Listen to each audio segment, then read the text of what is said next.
Hello students, आज सबसे पहले डिफरेंस देखते हैं, difference between mass and weight. ये बड़ा कॉमन क्वेश्चन है, कई प्लेटफॉर्म में इसके बारे में पूछा जाता है। ठीक है, तो सबसे पहले जो डिफरेंस हमने लिखे हैं उसके बारे में डिस्कस करते हैं। तो जो सबसे पहला डिफरेंस है मास एंड वेट का, वो उसकी डेफिनेशन है। जो मास है, mass is quantity of matter contain in a body. कोई भी बॉडी किसी चीज़ की बनी हुई है, एटम्स की बनी है, या कह लो नंबर ऑफ थिंग्स, जो सारी चीज़ें कंबाइंड हैं, उससे जो चीज़ बनी है उसको हम कहते हैं मास। जैसे सपोज मैंने एक कोई चीज़ ले ली, ठीक है, ये बहुत सारे, ये देखो बहुत सारे स्मॉल स्मॉल पार्टिकल्स को कंबाइन करके कोई चीज़ बनी है, तो हम इसको क्या कह देते हैं, मास कह देते हैं। क्वांटिटी ऑफ मैटर, ये मैटर के बारे में बता रहा है, ये क्वांटिटी ऑफ मैटर। मैटर किसी भी स्टेट में हो सकता है, but that is basically matter. ठीक है, जो भी किसी क्वांटिटी ऑफ मैटर है किसी भी बॉडी के पास, उसको हम मास कहते हैं। तो sir what is basic difference between mass and weight? तो ये बच्चों को ये समझ में ही नहीं आता अभी वेट और मास में डिफरेंस है। जनरली जब हम बात करते हैं ना, तो बच्चा सोचता है सर मास और वेट दोनों सेम चीज़ है, लेकिन वेट और मास बिल्कुल भी सेम चीज़ नहीं है। वेट क्या चीज़ है? वेट बेसिकली फोर्स है। सपोज जैसे हम यहाँ पर अर्थ पर बैठे हैं, मैंने अर्थ को गोल मान लिया, ठीक है, तो यहाँ पर कोई हमने बॉडी यहाँ पर रख दी। अभी देखो वेट क्या है, ये अर्थ इस मास को अपनी तरफ खींचेगी, इस तरफ, like this one, towards the centre of earth, towards the centre of earth. जिस फोर्स से इस मास को ये अर्थ अपनी तरफ सेंटर की तरफ खींचती है, उस फोर्स को हम वेट कहते हैं। ठीक है, तो वेट और मास दोनों ही बिल्कुल अलग चीज़ें हैं, लेकिन जनरली स्टूडेंट्स ऐसे सोचते हैं जो मास है वही वेट है, बट वेट तो सर एक फोर्स है और मास सर एक फोर्स नहीं है, वो quantity of matter contain in a body है। तो मुझे लगता है ये क्लियर है आपको दोनों टॉपिक, बेसिक डिफरेंस। तो मैं दोबारा बताता हूँ, जो बेसिक डिफरेंस है, वेट इज़ अ फोर्स, ये फोर्स है। जैसे सपोज मैंने यहाँ पर, जैसे हम कमरे में बैठे हैं, एक टेबल ले लिया हमने, और यहाँ पर हमने कोई चीज़ यहाँ पर छोड़ते हैं, तो ये अर्थ इसको अपनी तरफ टुवर्ड्स द सेंटर खींचती है। जिस फोर्स से ये इसको खींचती है, उस फोर्स को हम वेट कह देते हैं। तो इसमें हम पहले अंडरलाइन करते हैं, इसमें ये जो फोर्स पार्ट है ये आपने याद करना है, ये फोर्स है, और इसमें क्वांटिटी ऑफ मैटर, ये जो टर्म है आपको अच्छी तरीके से याद होनी चाहिए। इट इज़ अ फोर्स और it is a quantity of matter. चलो सर, ये जो पहला डिफरेंस था, बेसिक डिफरेंस, वो हमें अच्छी तरीके से क्लियर है। सेकेंड डिफरेंस है मास नेवर बी जीरो। देखो, अगर कोई चीज़ किसी चीज़ की बनी हुई है, क्वांटिटी ऑफ मैटर की बनी हुई है, तो वो जीरो कैसे हो सकती है? तो वो तो है, ये तो है नहीं वो गुम होगी, चीज़ तो है, तो क्वांटिटी ऑफ मैटर तो है, यानी ये कभी भी जीरो नहीं हो सकता। Weight it can be zero. Sir ये जीरो कैसे हो सकता है? ये जीरो ऐसे हो सकता है, दो कंडीशन बताता हूँ आपको। सपोज मैंने मान लिया ये अर्थ है, ठीक है, अर्थ के अगर बिल्कुल सेंटर पे कोई चीज़ चली जाए, ये जानी बिल्कुल इम्पॉसिबल है, अभी अर्थ के बिल्कुल सेंटर में हम नहीं जा सकते, पहली बात तो। लेकिन अगर चले जाएं तो अर्थ पर या बिल्कुल सेंटर ऑफ अर्थ पे जो वेट होता है वो जीरो होता है। ठीक है, क्योंकि इस चीज़ को हर एक साइड से, यानी यहाँ से यहाँ से यहाँ से, अर्थ सारी तरफ से बराबर फोर्स ऑफ अट्रैक्शन देगी। यहाँ भी खींचा जाएगा, ये यहाँ भी खींचा जाएगा, यहाँ भी खींचा जाएगा, यहाँ भी, लेकिन इसके अपोजिट ये आ जाएगा, इसके अपोजिट ये आ जाएगा, इसके अपोजिट ये आ गया, यानी सारे एक दूसरे को कैंसिल कर देंगे, यानी ये सेंटर पे ही रह जाएगा, वेट यहाँ पर जीरो हो जाएगा।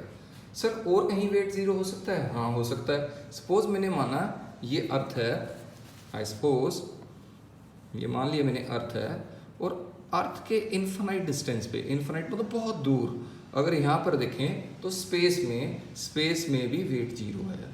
ठीक है, स्पेस में आपने देखा होगा स्पेसशिप में कैसे जो एस्ट्रोनॉट्स होते हैं वो तैर रहे होते हैं, उड़ रहे होते हैं, क्योंकि वहाँ पर उनका वेट जीरो होता है। ठीक है, चलो सर ये भी हमें समझ में आ गई, वेट जीरो हो सकता है, लेकिन जो मास है वो कभी भी जीरो नहीं हो सकता। नेक्स्ट है स्केलर क्वांटिटी। मास स्केलर है। स्केलर का क्या मतलब है? इसके पास सिर्फ मैग्नीट्यूड है, इसके पास कोई डायरेक्शन नहीं है, ये सिर्फ मैग्नीट्यूड रखता है। मैग्नीट्यूड का क्या मतलब सर? जैसे मैंने बोला 7 किलो, 8 किलो, 9 किलो, 10 किलो, यानी 7, 7, 8, 9, 10 कुछ भी हो सकता है, 2.2 kg ऐसे हो सकता है। लेकिन अगर मैं बोलूँ वेक्टर क्वांटिटी, इसके पास दो चीज़ें हैं, इसके पास मैग्नीट्यूड भी है और इसके पास डायरेक्शन भी है। सर ये दो चीज़ें कैसे समझ में आई? देखो, मैग्नीट्यूड मैंने बोला वेट है 7 न्यूटन, कितना न्यूटन? 7 न्यूटन, यानी 7 इसका मैग्नीट्यूड है। डायरेक्शन तो always towards the centre of earth, ये डायरेक्शन है। ठीक है, दिस इज द डायरेक्शन। चलो सर ये भी समझ में आ गया। इसके पास मैग्नीट्यूड भी है, इसके पास डायरेक्शन भी है। Next, measured by using ordinary balance. आमतौर से जब भी हम मेजर करते हैं, आप सब्जी लेते हो, कुछ भी लेते हो दुकान से, तो वो ऑर्डिनरी बैलेंस से मेजर होती है। तो मास ऑर्डिनरी बैलेंस से मेजर किया जाता है, वाइल जो वेट है वो स्प्रिंग बैलेंस। स्प्रिंग बैलेंस आपने लैब में देखा होगा, ऐसे करके एक ऐसा डिवाइस होता है, यूँ करके यूँ, उसके आगे यहाँ पर हुक लगी होती है, यहाँ पर हम वेट टांग देते हैं, तो यहाँ पर एक स्प्रिंग लगा होता है, स्प्रिंग लोडेड होता है, वो अपनी रीडिंग देता है 2 न्यूटन, 3 न्यूटन, 4 न्यूटन, ऐसे करके। ठीक है, जो ये मेन चीज़ है, देखो मैंने रेड कलर से जान के लिखी है, जो मास है इट्स यूनिट इज़ केजी। मास की यूनिट क्या है? केजी है, और वेट की यूनिट न्यूटन है। ये तो ना मान लो, ये किसी भी बच्चे से पूछ लो तो उसने गलती बोलनी है, उसने मास की यूनिट और वेट की यूनिट दोनों ही केजी बोल देनी है, जबकि वो गलत है। मास तो क्वांटिटी ऑफ मैटर है, weight is a force, force is newton, force is newton. Sir हमें अभी क्लियर है, मास को केजी और वेट को न्यूटन में मेजर करते हैं। बहुत बढ़िया बेटा, ये आपको क्लियर हो गया। Next, it resist motion of the body. इसका क्या, रेजिस्ट का मतलब रोकना, रेजिस्ट का मतलब रोकना, resist the motion of the body. Sir ये कैसे पॉसिबल है, रेजिस्ट करती है? देखो मेरे को एक बात बताओ, अभी ये कार है, ठीक है, और ये एक छोटा ही मानते चलो, एक ट्रक मान लेते हैं, ये ट्रक है, 4 बंदे लगे, 4 बंदे ने इसको धक्का मार दिया, 4 बंदे लगे इसको धक्का, फिर भी नहीं मार पाए। क्यों सर?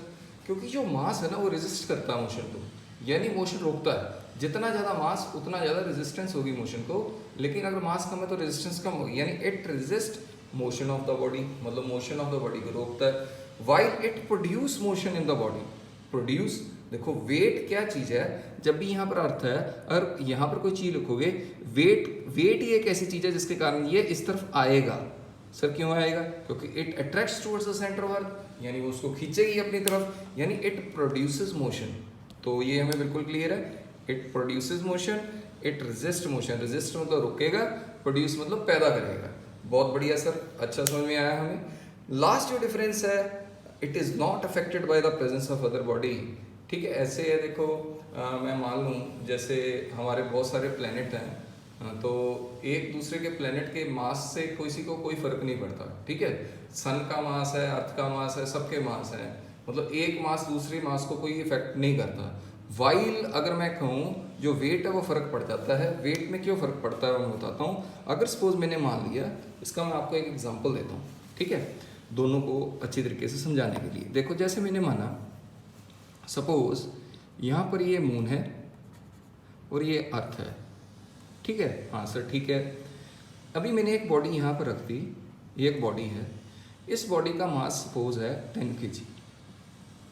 अगर यहाँ पर मून ना होता, अगर इधर अर्थ भी नहीं होती, तो इसका मास 10 kg रहता। सर ठीक है, अभी क्या हुआ, क्योंकि मून के पास भी मास है, अर्थ के भी मास है, ये जो मून है इस मास को अपनी तरफ खींच रहा है, अर्थ अपनी तरफ खींच रही है, दोनों अपनी तरफ खींच रहे हैं। मैंने माना इसने और इसने दोनों बराबर से खींचा, तो यानी इसका वेट कितना हो गया सर? 0। वेट तो 0 हो गया सर इसका। यानी देखो इसके, अगर मैं इसको अर्थ को गैप कर दूं तो अब इसका वेट 0 नहीं होगा, अब ये भागता भागता मून के पास जाएगा। अगर यहाँ पर अर्थ आ गई तो अर्थ ने अपनी तरफ खींचा, मून ने अपनी तरफ खींचा, ये कहीं भी नहीं गया, इसका वेट 0 हो गया। यानी अगर अभी वेट 0 आ गई, मैं अर्थ को रब करूँ तो अभी वेट 0 है? नहीं सर, अब वेट 0 नहीं है, क्योंकि अब इसको मून अपनी तरफ खींच लेगा। यानी मैं कह सकता हूँ इट इज़ अफेक्टेड, ये अफेक्ट होता है by the presence of other body. Other body के होने के कारण वेट इफेक्ट होता है, लेकिन सर मास पर कोई फर्क नहीं रहता। वो 10 kg का 10 kg था। अगर मून और अर्थ दोनों में से दोनों ही गायब हो जाए तो भी 10 kg रहेगा। अगर मैं मून को रहने दूं, अर्थ को गायब कर दूं, तो फोर्स यानी वेट आएगा। अगर अर्थ भी रखूँ और मून भी रखूँ तो वेट 0 हो जाएगा। चलो सर, ये हमें सारे पॉइंट बहुत अच्छी तरीके से क्लियर हैं, तो मुझे लगता है ये चीज़ें आपको समझ में आ गई सब की सब। तो जनरली बेसिक जो स्टूडेंट गलती करता है, बिल्कुल बेसिक गलती, वो केजी और न्यूटन में होती है। मास की जो यूनिट है वो केजी है, वेट का यूनिट न्यूटन है। चलो सर, ये हमें बहुत अच्छी तरीके से क्लियर हो गया। तो अभी हम जो नेक्स्ट देखेंगे, how we convert mass into weight. ये भी हमें आना चाहिए, कैसे मास को वेट में कन्वर्ट करना है। ठीक है, मास अगर मैंने बोल दिया 8 kg है, तो अर्थ पे उसका वेट पूछा गया, तो अर्थ पे जो उसका वेट है on the surface of earth, तो वो होगा हमारा 8 × 9.8 न्यूटन। तो ये बड़ा सिंपल कंसेप्ट है भाई, हमने मास को वेट में कन्वर्ट करना है, कितना भी केजी गिवन हो उसको आपने 9.8 यानी ये एक्सेलरेशन ड्यू टू ग्रेविटी है on the surface of earth, तो एक्सेलरेशन ड्यू टू ग्रेविटी से आपने मल्टीप्लाई कर देना है, that gives you weight in newton. चलो अब मुझे बताओ, आप मुझको लिख के बताना भी, अगर मास 10 kg है तो बताओ इसका वेट कितना है। तो वेट को कन्वर्जन देना है सर, बड़ा सिंपल है, आपने क्या करना है 10 लिखना है इंटू 9.8 किया और इसका आंसर आ गया सर 98 न्यूटन। चलो तो मुझे लगता है ये क्लियर है।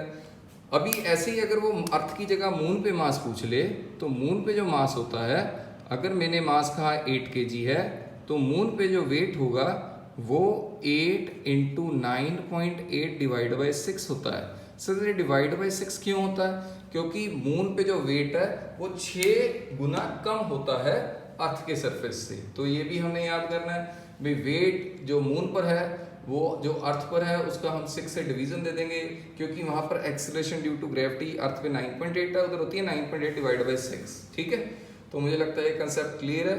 Okay students, thank you.